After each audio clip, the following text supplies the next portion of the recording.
ഞാൻ കുളിക്കാൻ പോയ നേരം നോക്കിയേ ഇവരെന്റെ മാല എടുത്തു. എന്റെ പൊന്നു മോനെ ഞാൻ എടുത്തിട്ടില്ല. ഓ തൂക്കുവാണോ? ഇതുവരെ കഴിഞ്ഞില്ലേ? ഞാൻ നിങ്ങളോട് പറഞ്ഞിട്ടില്ലേ ഈ ചൂലും പിടിച്ച് നടവാതിക്കെ നിൽക്കരുതെന്ന്? എത്ര തവണ പറയണം? പിന്നെ ഞാനൊന്ന് കുളിക്കാൻ പോവാ. ഞാൻ വരുമ്പോഴത്തേക്ക് ഈ സ്റ്റെപ്പൊക്കെ അടിച്ചു വാരി തൂത്തിട്ടേക്കണം. ശരി മോളെ.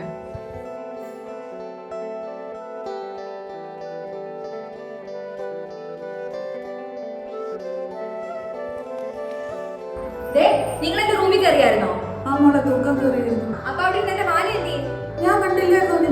നിങ്ങൾ കാണാതെ ആ മാല പോകത്തില്ല. എനിക്ക് ഉറപ്പാ. മാല എവിടെ കൊണ്ടുവച്ചേ? മര്യാദക്ക് സത്യം പറഞ്ഞു.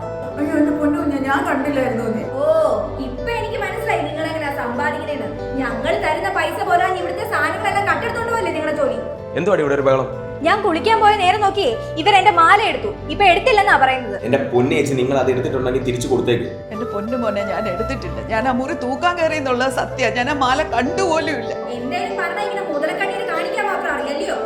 ഇനി ഒരു സെക്കൻഡ് നിങ്ങൾ ഇവിടെ നിൽക്കരുത്. ഇപ്പൊ ഇറങ്ങിക്കോളാം. ഞാൻ പോലീസിനെ ഒന്ന് വിളിക്കട്ടെ.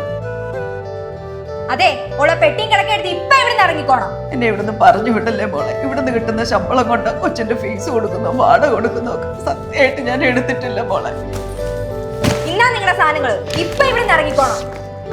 എടാ, ഞാൻ ആ മാല നൈസായിട്ട് പൊക്കിയിട്ടുണ്ട് കേട്ടോ. കലാവേലക്കാരുടെ മണ്ടയ്ക്ക് വെച്ചിട്ടുണ്ട്. പിന്നെ എത്രയും വേഗം നമുക്ക് ആ മാല വയ്ക്കണം. തന്നെ ഞാനൊന്നും പറയാത്തതേ താൻ എന്റെ കെട്ടിയവനായിപ്പോയി.